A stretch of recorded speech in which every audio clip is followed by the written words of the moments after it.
सभी श्रोता बंधुओं को प्रणाम, चरण स्पर्श। आप लोग जहाँ भी हैं, किसी भी प्रांत में हैं, हमारा विरह सुनते हैं, आप लोग आशीर्वाद देते हैं। और आप खुद समझदार हैं कि गायक कलाकार आप लोगों से क्या चाहता है। यूट्यूब के माध्यम से एक विरह प्रस्तुत है, आडंबर की पोल। मास्टर साहब स्वर दे किया हुआ।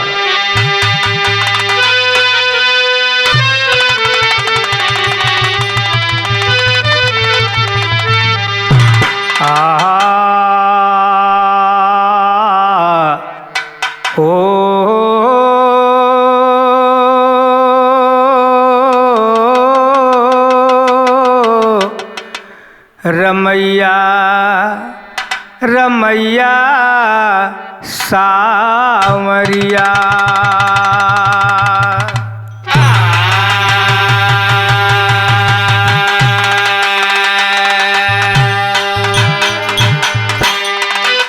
चार लाइन भूमिका के अंदर भाव दिया गया कि ढोंग आडंबर का है जमाना हुआ, ढोंग आडंबर का है जमाना हुआ, संत वो ही जटा जो रखाए बड़ी, वस्त्र गेरुआ पहनकर पुजारी बने, अंग अंग में है उनके मालाएं पड़ी, दिन में कहते अमर राम का नाम है, शाम मधुशाला में लाते 100 ग्राम है,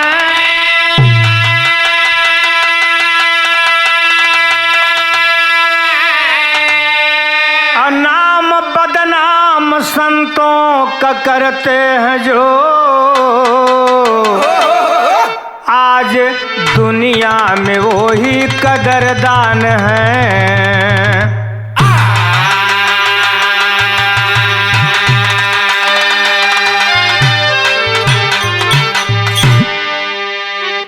एक ठे तर्ज मास्टर साहब कवाली है बाबा। जिया लाला मेरे खून दिल की मेहंदी, मेरे खून दिल की मेहंदी, हाथों में तुम लगाना,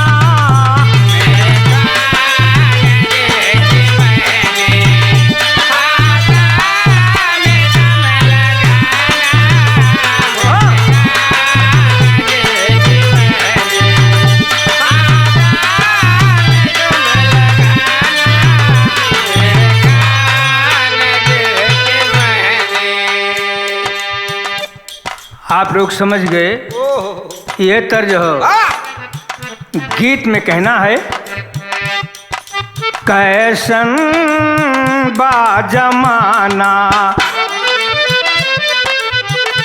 कैसन बाई जमाना, कुछ था ना लगेला, कैसन बाई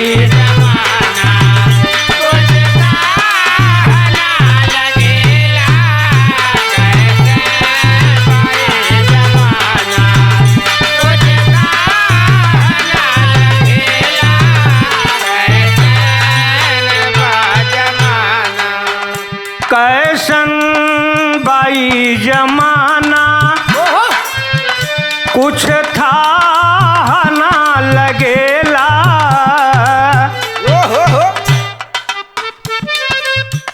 विद्वान मरते भूखन, विद्वान भूखे मरते, आडंबरी पुजाला,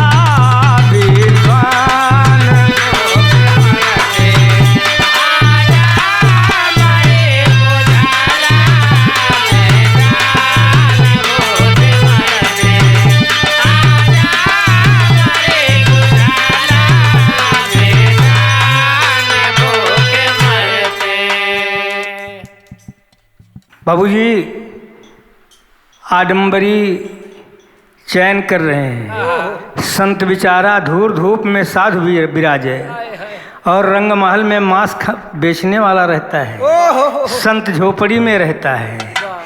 वैश्या मखमल पहनती है और पतिव्रता को खद्दर नहीं मिलता है। एक ऐसा न्याय है। लेकिन देखें यहीं पर कि ढोंगी पुजारी सम्मान आज पाते हैं। ढोंगी पुजारी ही सम्मान आज पाते हैं। किसी को ओझा ही भगवान नजर आते हैं।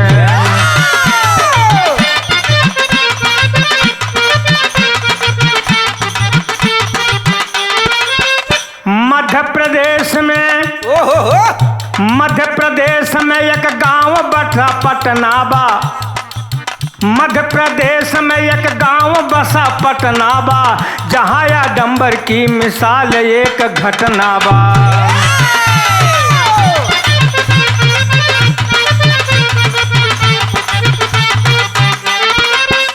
उसी गांव में एक माँ व बेटा रहते थे।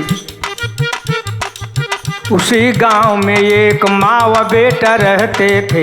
नंद किशोर नाम नंदू सभी कहते थे। बेचारा नंदू एक बार जब बीमार हुआ। बेचारा नंदू एक बार जब बीमार हुआ। 8 दिन तक न उठा बाबू यस बुखार चढ़ा। 8 दिन तक न उठा बाबू यस बुखार हुआ।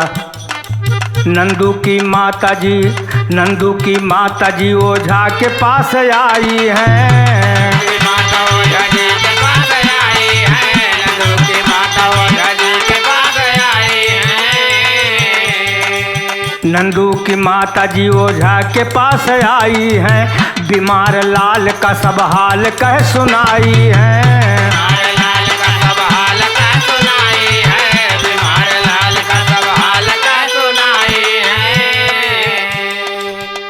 भैया मध्य प्रदेश में एक गांव है जिसका नाम पटना बताया गया। वहीं पर एक लड़का है जिक्र नाम नंदू रहे। नाम रहे नंद किशोर। लेकिन सब ओके नदुआ नदुआ नदुआ कहे लगे। बेचारा नंद किशोर नदुआ होगा। माई और बेटवा दोनों बड़े खुशी से राहत हैं। कुछ दिन के बाद मौसम का बदलाव रहा, बुखार आ गया। 8 दिन तक ना उठा बेचारा। 8 दिन ना उठा। माई का करेज करोई ला कि बेटवा बीमार बा। कहाँ ले जाई। केहू बताया कि चली जा माई के कुछ दिखाए सुनाए लिया। तो उसी गांव में एक ओझा मूल चंद रहे। उसी गांव में एक ओझा मूल चंद रहे।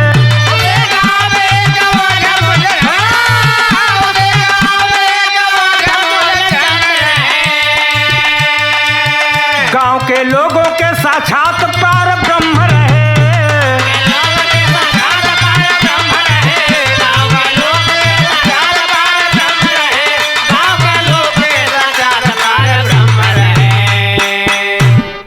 बुढ़िया माई बेटवा का लेहस कहा भैया चल मूलचंद ओझा के घर है देवखरी करे। अब आए गए तो ओझा मूलचंद के घर और बुढ़िया माई बच्चा के लिए ओझा जी से कहा था। तो मास्टर साहब एक तर्ज बदल गए।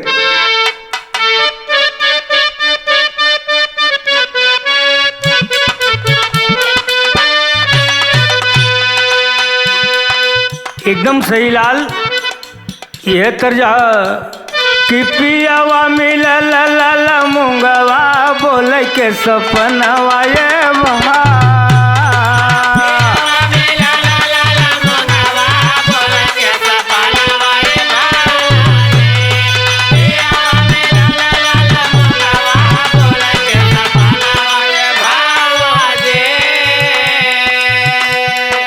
लेकिन वो मातारी जब बच्चा का लेके आई ओझा के पास का ये भैया हमारे अकेले बेटवा बा 8 दिन से बीमार बा, तनी एके देखा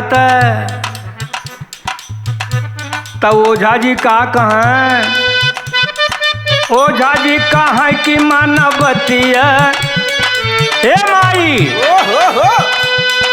ओझा जी कहाँ की मानवतिया आई विपतिया ये माइया।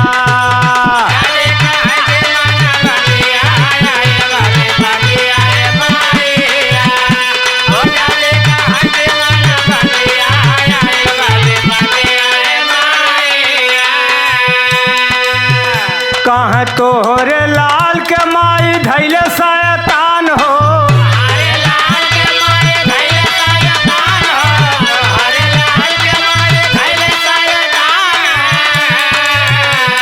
आऊ है शैतान माई कर परेशान हो।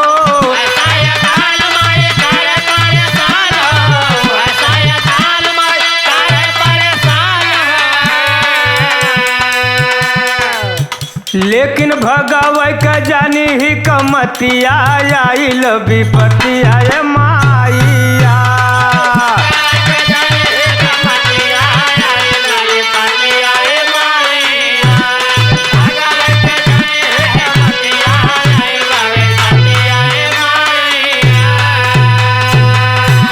ओझा बुढ़िया महतारी का धीरज बंधावत हैं, कहन माई तू चिंता जिन करा, हमार नाम मूलचंद ओझा है, तोहरे बच्चा के शैतान पकड़े है माई, हमें का भगाई दे।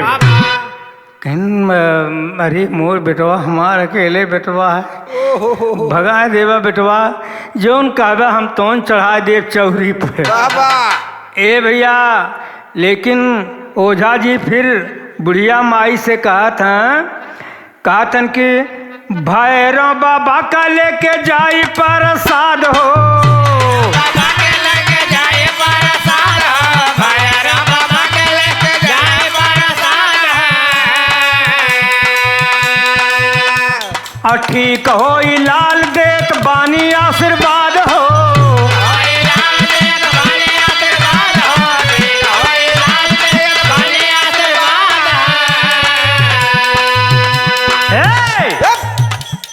ओझा कहत हैं अरे हमारे आगे नटी की पपिया आई विपतिया ये माइया।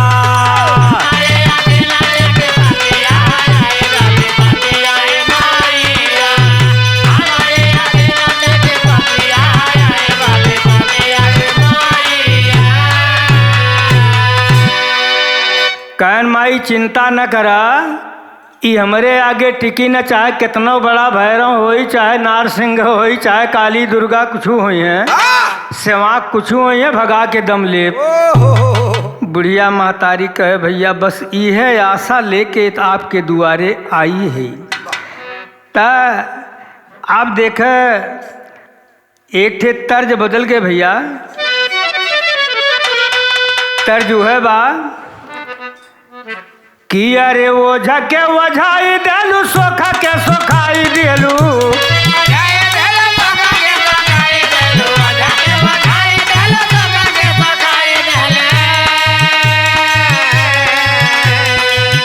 अरे ओझा के वझाई देलू, सोखा के सोखाई, काली माई हो, काली माई हो, काली माई हो, तो नहीं के भाव है लीलार।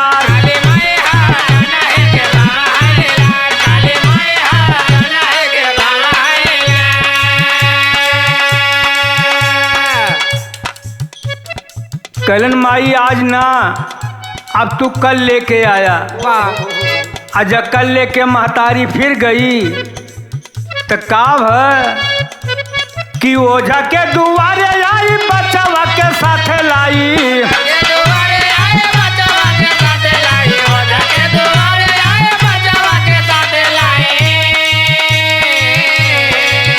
अरे ओझा के दुआरे आई, बचवा के साथ बूढ़ी माई हो, बूढ़ी माई हो, बूढ़ी माई हो, ओझा जी से कर फरियाद,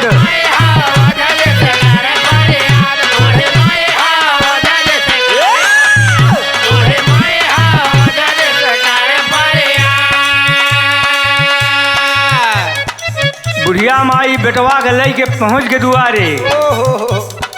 और उधर से ओझवा ओझा मूलचंद नहाय के एक लांग धोती कांच मारे, एक गटई में लपेटे आएगा। बुढ़िया बोली कि बेटवा हमारे बेटवा के देख लिया, कहन माई चिंता जिन करा, धर्मशाला में गा।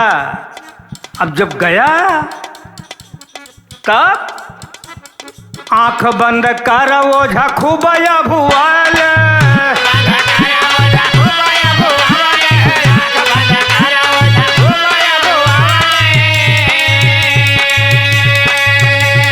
थोड़ी देर बाद हाथे बेटवा उठावल।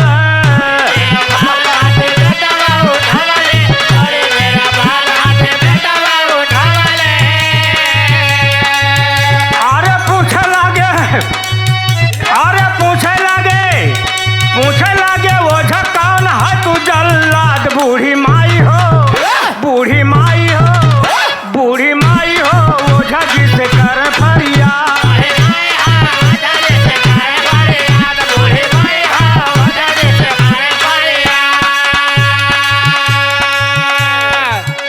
ओझवा हाथे में बेंत लई के धर्मशाला में अब लगा अब हुआ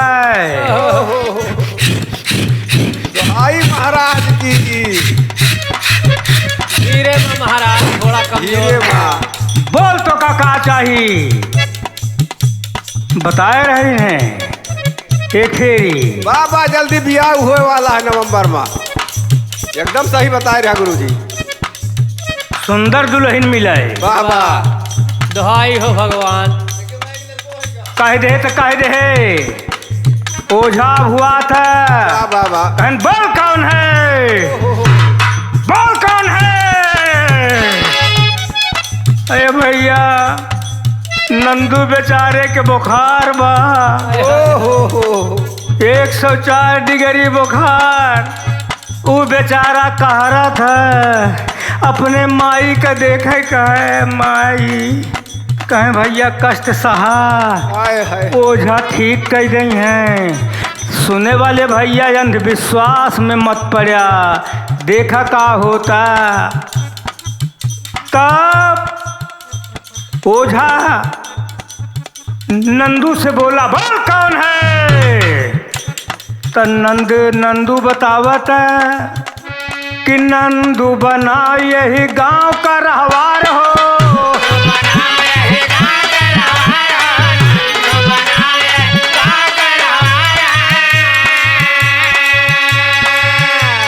हमनी के मारा कौन खाता बा हमार हो।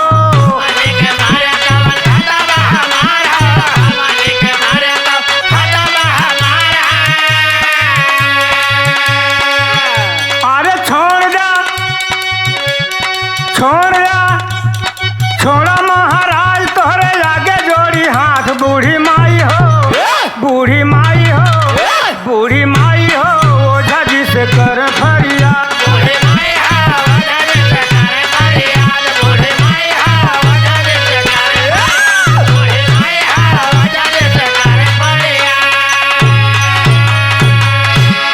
अब ओके बेचारे के तो बुखार चढ़ा बा, भूत प्रेत क्यों है न के बोले। बोल कौन है?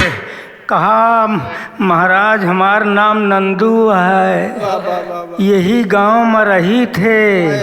तब तक 2-4 बेंत सड़ाक सड़ाक सड़ाक बेंत मारे। नंदू कहे ये महाराज हमका छोड़ दे, हम चला जाब। कहन कैसे चला जाबे, ऐसे थोड़ो जाबे, अबे तो कुछ देव तो कहूँ। अब कहा करत है कि नंदू के छाती पर चढ़ के नटई दाब दिया। अब पकड़ के जब नटई दाब दिया बाबूजी, तो का कहता तो कहे महाराज हमके छोड़ दिया। छोड़ा महाराज। तो गांव के सब लोग इकट्ठा देखत हैं, कहन का हो ये मूलचंद ओझा का तो हम सब इतना जानते नहीं रहे। ये तो साक्षात भगवान के अवतार हैं। अब गांव बताए ना कि शिक्षा का कोई ज्ञान नहीं, गंवार लोग थे, शिक्षा का कोई ज्ञान नहीं। वह गांव में लोग पढ़ा लिखा के और रहबे न करे, सब अनपढ़ रहा। शिक्षा विहीन रहे। उनका पता ही नहीं है कि बुखारे के दवाई होत बा कि भूते के दवाई होत बा। ए भैया, अब का भा कि गांव के लोग कहने लगे, एक थे तर्ज बदल के मास्टर साहब,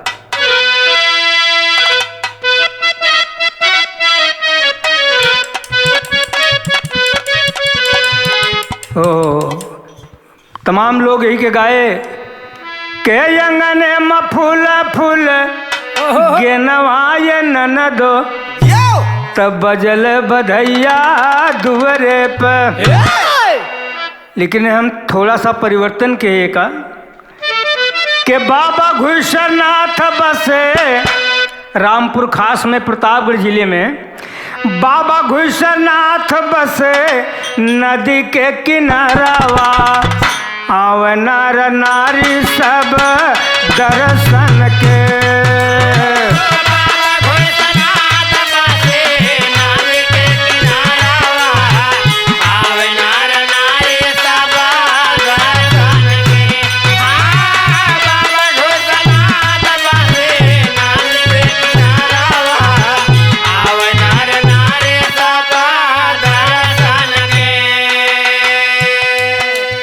देख लिया गांव के सब लोग जुटा हैं, पंडित जी, ठाकुर जी, वर्मा जी, विश्वकर्मा जी, पाल जी, पटेल जी, यादव जी, सभी लोग आए हैं। गाँव का लोग धैले वो झक चरनिया, गाँव का लोग धैले वो झक चरनिया, भैली नदनिया हमनी से।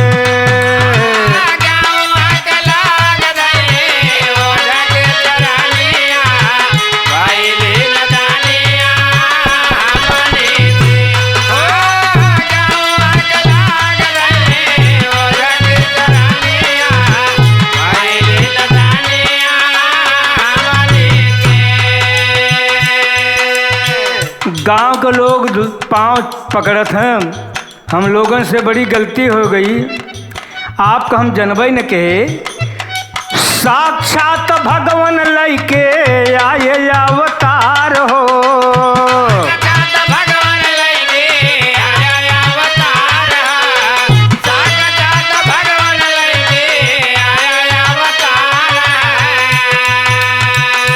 हम सब या नारी जनली कदर ना तोहार हो।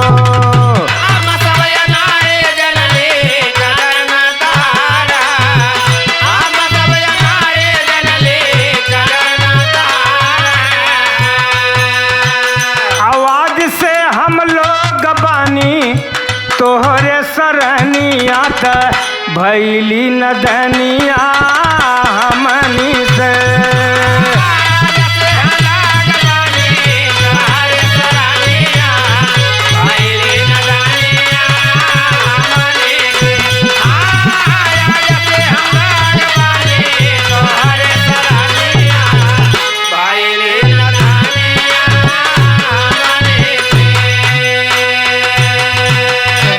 कैन आज तक हम सब ना समझे आपका महिमा, आप तो बहुत महान है। अब गांव के लोग जेके भैंस भी आए मूलचंद ओझा के दुआरे छनई पूरी, और गांव भाई जुटाए रोड चढ़ा में कहाँ मूड़न होए बेटवा के बिटिया के, तो मूलचंद ओझा के दुआरे होए।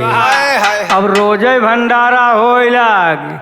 एक बात ध्यान दिया कि ये शिक्षा विहीन लोग हैं। आप देखें कि हलवा पूरी के हूँ खीर भरी थारी, हलवा पूरी के हूँ खीर भरी थारी, अब मेवा मिठाई के हूँ पान सुपारी।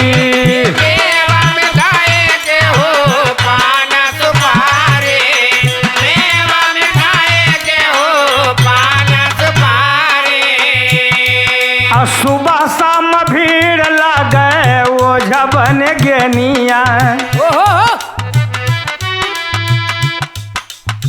सुबह शाम भीड़ लगे ओझा बन गेनिया का भैली नदनिया हमनी से।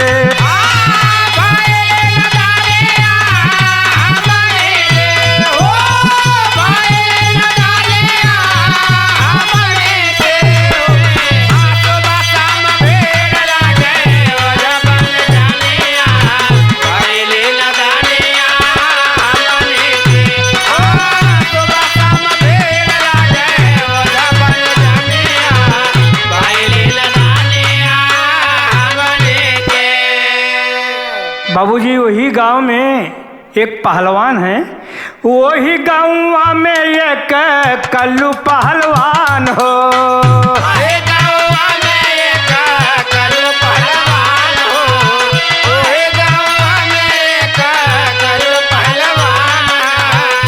पावल खबर अइला नंदू के मकान हो।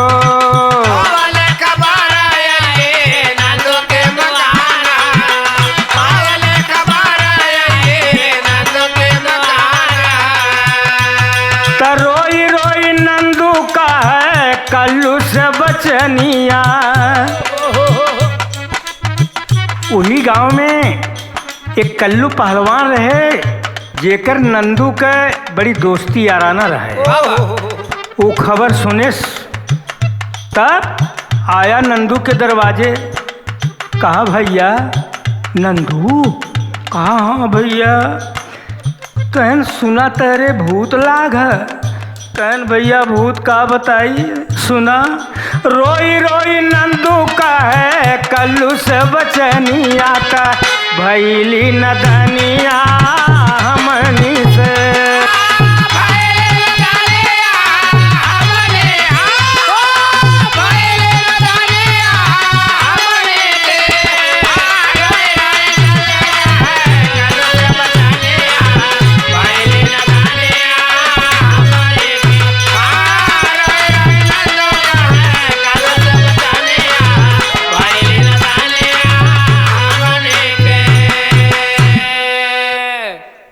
नंदू रोवे लगा। कहा भैया भैया हमारे बुखार आए रहा। माई मार ले गए ओझवा के घरे। ओझवा सरवा कहा तोहरे भूत लाग। हमसे बोला कौन है। हम बतावा कि भैया यही गांव के है, यही हमार नाम नंदू है, यही गांव में रही थे। लेकिन भैया कुछ मनबे न करे। सड़ाक सड़ाक बीसन बेत मारत भैया। ई देखा पिठिया का खलरिया कट गया। इतना मरले सरवा। हाँ पहलवान नंदू कल्लू नंदू की बात जब सुना तब आग बबूला हो गया। का हो तो देखा बाबा मास्टर साहब एक तर्ज है।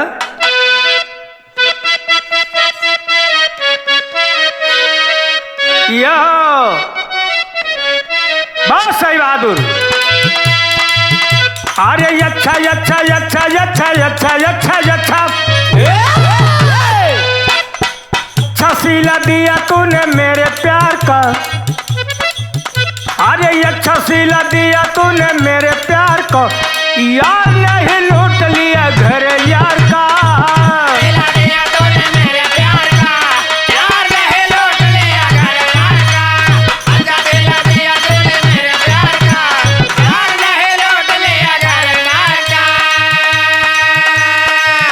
अरे पहलवान आया।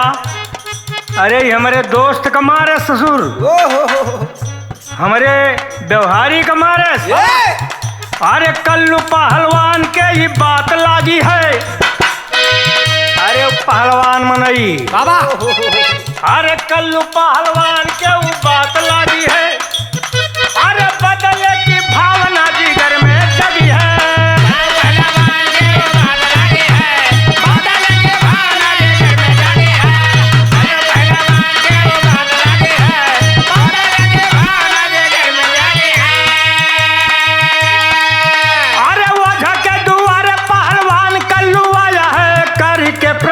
तब शीश को झुकाया है।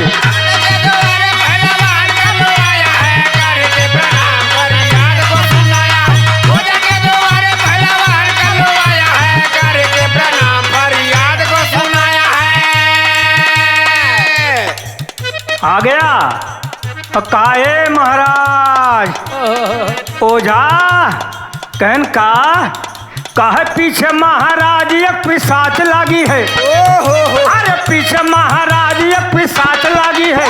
अरे बदले की भावना की लगी है।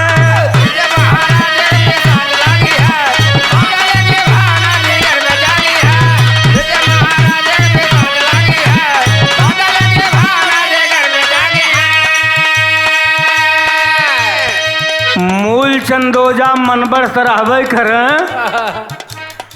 कहते हैं, क्या कहते हैं, ओझा कहे न परेशान हुआ चेला। ओझा कहे न परेशान हुआ चेला, आई हा सवेरे तब दिखाओ कुल खेला।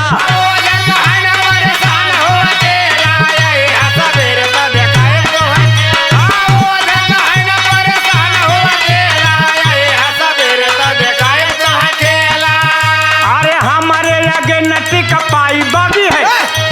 अरे हमारे आगे नटी कपाई बागी है और बदले की भावना जिगर में जगी है।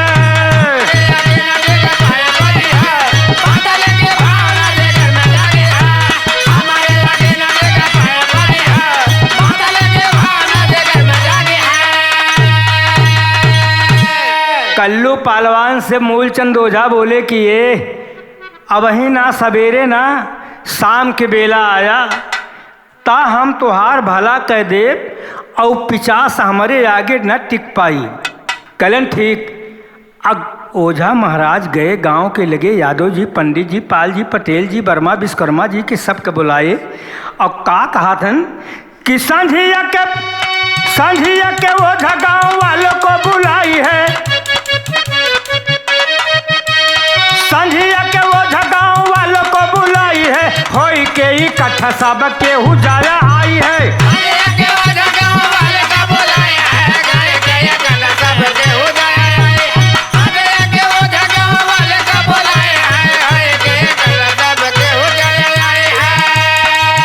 अरे कल्लू पहलवान का कल भूत भागी हो। कहाँ कल्लू पहलवान का कल भूत भागी हो। अरे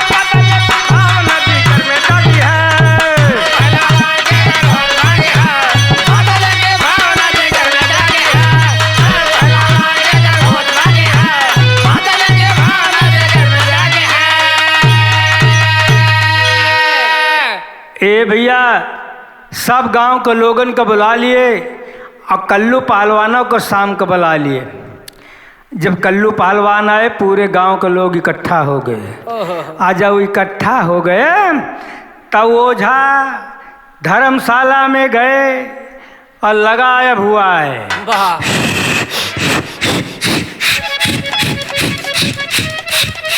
धीरे में महाराज। हाँ कल्लू पहलवान आओ तो देखें। अब कल्लू पहलवान से ओझा जी कह रहे हैं। अब का कहते इलाहाबादी। हाय हाय हाय। अरे ओझा जी कहाँ बतिया। अरे कल्लू से कहाँ बतिया। अब ओझा महाराज हो कल्लू से कहाँ बतिया।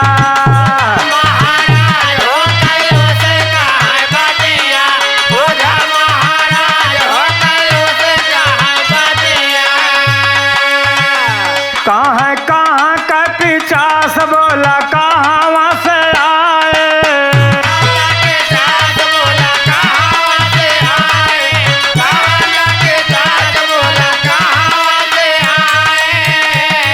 अब काहे वादे कल्लू पहलवान के सताए।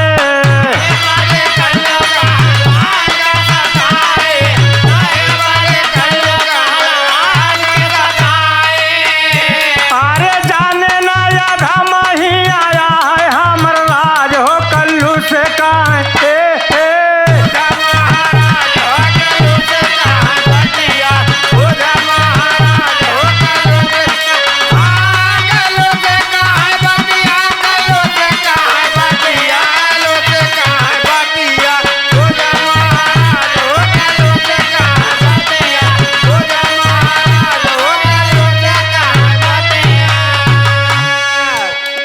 कहन तू कौन है? अब ओझा ओझा के अब झूठे के कहने ओझा ससुर के कहा आवत। अब झूठे फूटे लगा हुआ है, कहा कौन है? बोल कौन है? तकल्लु कहाँ कि कौन है तू बतावा।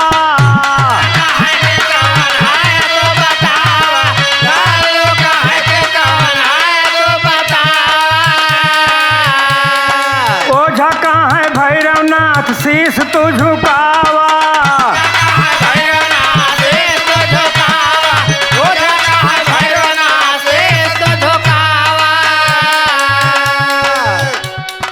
कल्लू कहाँ भैरव का हम, कल्लू कहाँ भैरव का हम, बाकी बड़का बाप हो कल्लू से कहाँ है बतिया।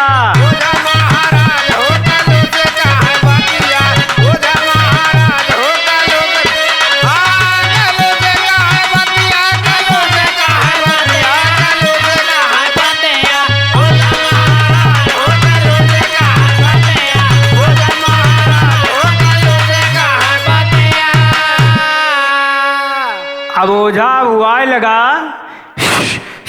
बोल कौन है? बोल कौन है? कल्लू पहलवान बोला तू कौन है? ओझा बोला हम भैरवनाथ है। तो कल्लू पहलवान बोला हम भैरवनाथ का बाप है। अब पहलवान मनई डाई के गहसा उठा के दाई मारे से। बहुत सही।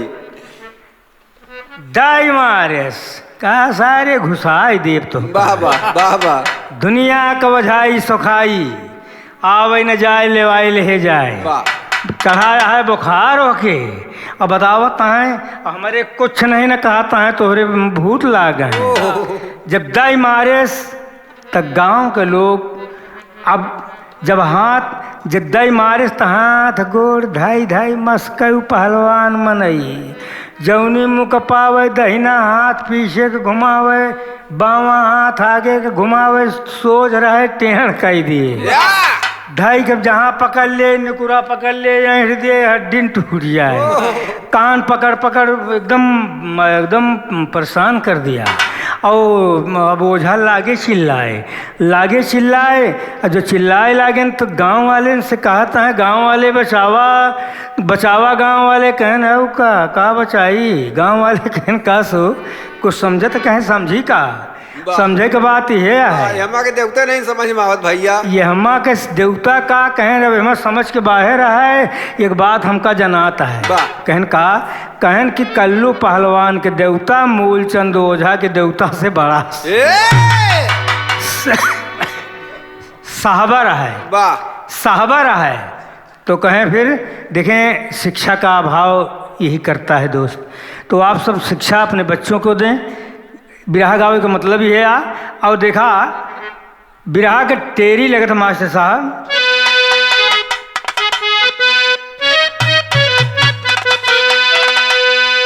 आडंबर की तब होगी दुर्दशा,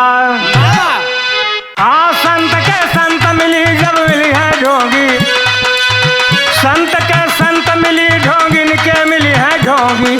आडंबर की तब होगी दुर्दशा।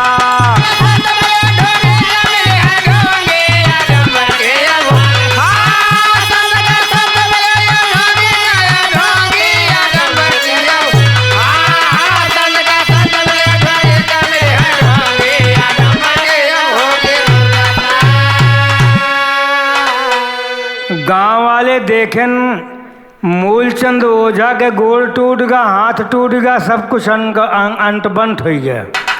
गांव वाले कहें कि ये तो बहुत पूजनीय है। गांव वाले का हाथ है पापट के अंदर बात है मास्टर साहब।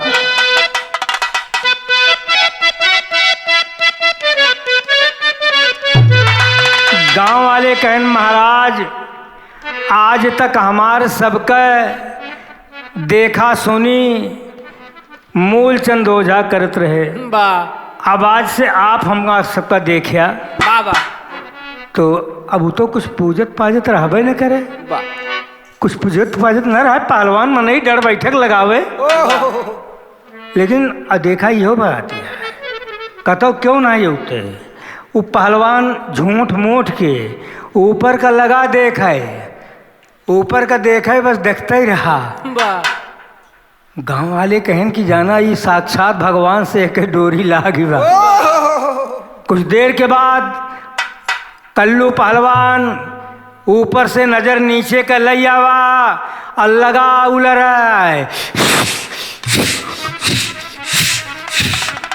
सुना गांव वाले, हमारा कासवानी देवता बोलत है। वाह वाह कहन का महाराज, कहन की ध्यान लगा के कहला कल्लू भैया यही समैया में, ध्यान लगा के कहला कल्लू भैया यही समैया में, और गाँव वालन कई भगवान यहाँ साइया यही समैया में।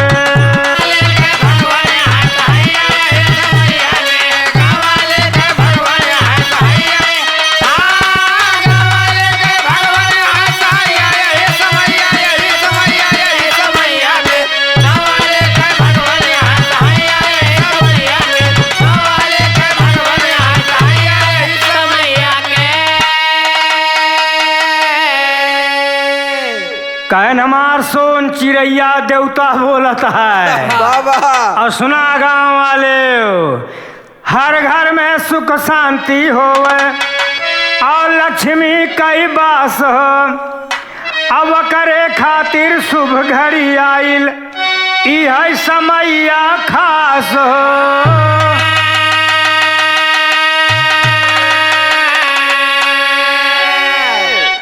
कहन हर घरे में लक्ष्मी के वास हो, सुख शांति हो, रोग बीमारी से दूर रहा, ओके बरे एक घड़ी है शायद बड़ी शुभ आई बा। गांव वाले कहन महाराज कौन घड़ी बा?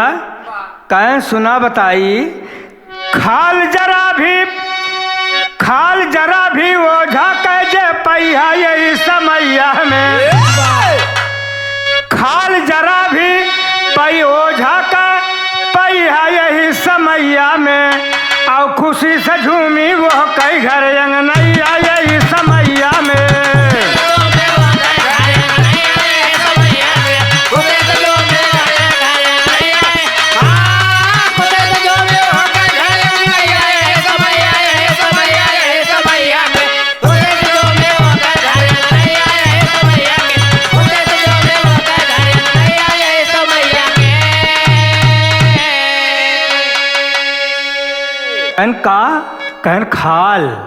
कहन खाल ऐसा का पुर बनोए के बा, चप्पल जूता बने।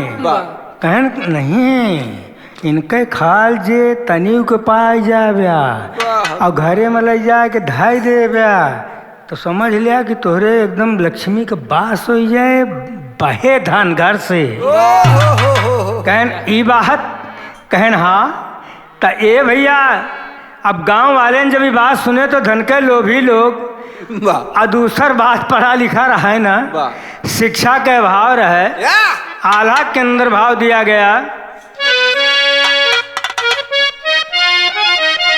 आए कहे कि भिखारी के मिलल जैसे अन्न धन खजनवा,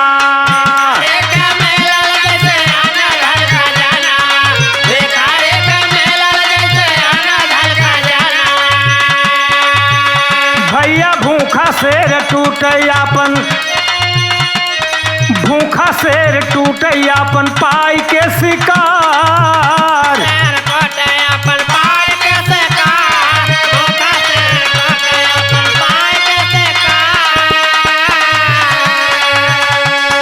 वैसे गांव वाले ओझा पे जुटी गईला,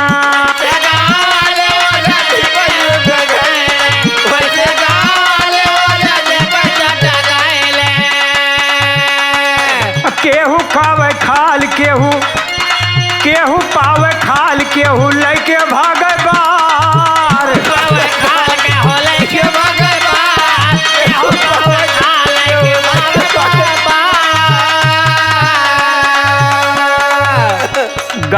पंडित जी कहा था पंडिताइन गहन ये दवाइन गए है यादव जी कहन हे कहन का लखत या जातू नहीं और रेती वाला खुरपा लायो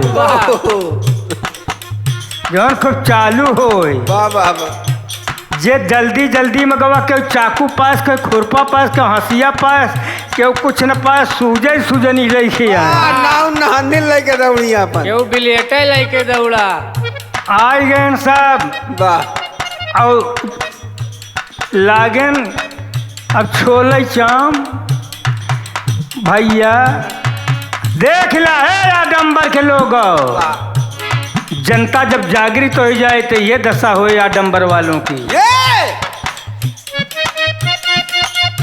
लागे घास से छोले खुरपा दाई के दाबाई खाल कटे न किचकिचा जाए मूलचंद ओझा बाहर या घर अरे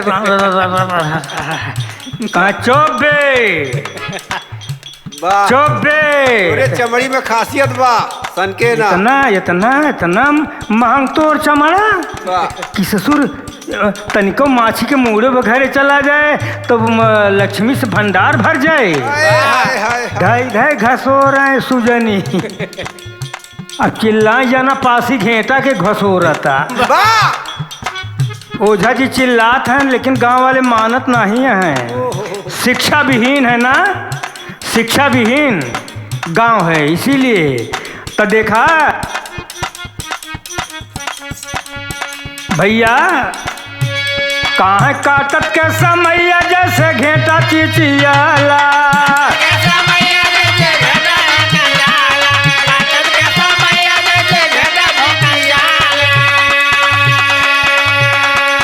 वैसन आज ओझा जी मचावे हाहाकार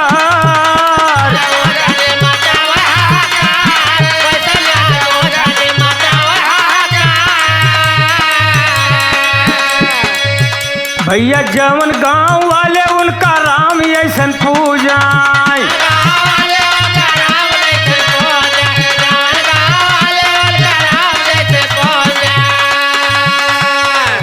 वही आज जीते कर अंतिम संस्कार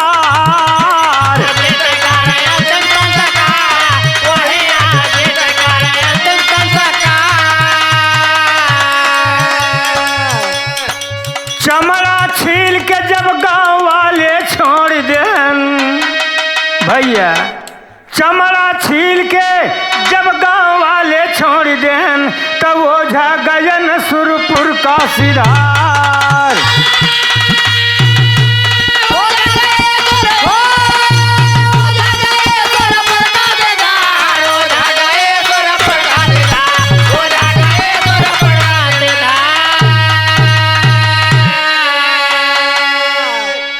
जब पूरा चाम शरीर के छोड़ उतर गया और छोड़ देहन जैसन पहले लोग सांप के खाल उधेड़ देत रहन बंगाली लोग वो बेचारू ऐंठ गेन आ जाए ऐंठ गेन मर गेन भाई साहब देखा आप विचार करा एक ही इंसान गांव में रहा पहलवान कल्लू थोड़ा सा जागृत रहा कि गांव वालों के आँख खोल दिया कि ओझा का नस्त नाबूद कर दिया ऐसे आडम्बरी लोगन का गांव में रहना ठीक नहीं है बाबा ऐसी जुक्ति लगाया ऐसा दिमाग लगाया पहलवान बिरहा के अंतिम भाव मास्टर साहेब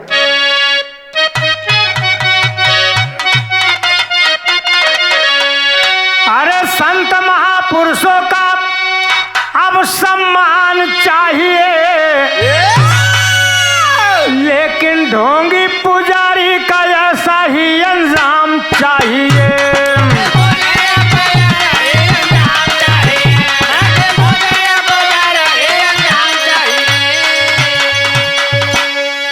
कवि की कलम गायक प्रार्थना कर रहा है आप सबसे कि जगो जवानों और किसानों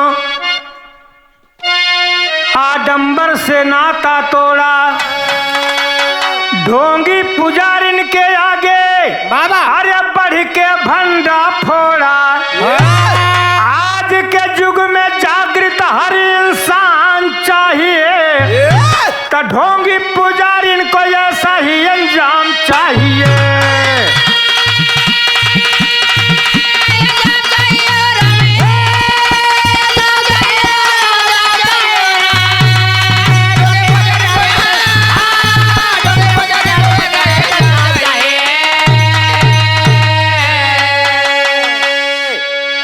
प्रार्थना है कि बिरहा सुन करके आप लोग को शिक्षा लेंगे। हमारी ये प्रार्थना है कि आप सभी आडंबर के चक्कर में न पड़ें। बेटवा बीमार हो, बिटिया बीमार हो तो अस्पताल ले जाएं। और एक बात और बताएं कि अगर रोग मुक्त रहना चाहते हैं तो नशा से मुक्त हो जाओ। जितनी भी नशा दुनिया में ये सब हानिकारक हैं। और एक नशा कर लो, राम नाम की नशा कर लो। बहुत सही। जिसको जो मानते हो, गुरु मानते हो, किसी भी क्षेत्र का हो, किसी भी संप्रदाय का होगा, मांस नहीं खाना बताएगा। चाहे वो जय गुरुदेव के हों, वैष्णव संप्रदाय के हों, शिव संप्रदाय के हों, कबीर साहब के हों, इन गुरुओं की शरण में आओ और आडंबर से दूर हो जाओ। और मेरा दावा है कि जब राम नाम की दवा पीने लगोगे, आप राधे कृष्ण की, राधे श्याम की दवा पीने लगोगे, नाम की बूटी जब पिए लग गया तो आधा रोग तो ऐसे दूर हो जाए। हमारी बहनें, बेटियां जो हमारे समाज में हैं, उनके लिए एक लाइन कहना है कि नारियन के खातिर बस ये कही बापूजा,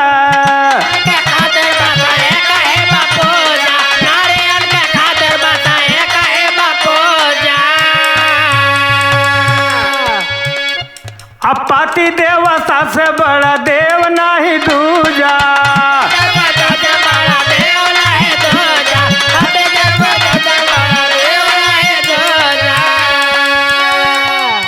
जय हो पति परमेश्वर सुबह शाम चाहिए, तो ढोंगी पुजारिन के जैसा ही अंजाम चाहिए।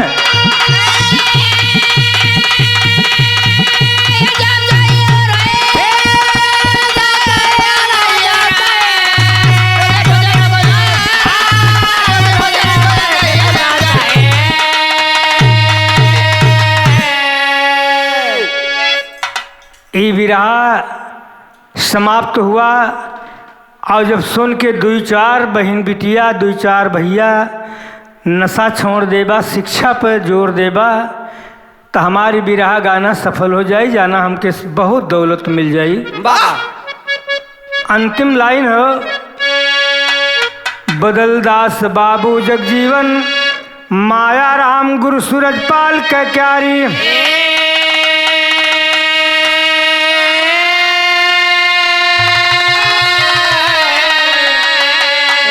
यादव जगन्नाथ जी सी चाप, हर बिरहा का फुलवारी, आडंबर की तब होगी दुर्दशा, आडंबर की तब होगी दुर्दशा।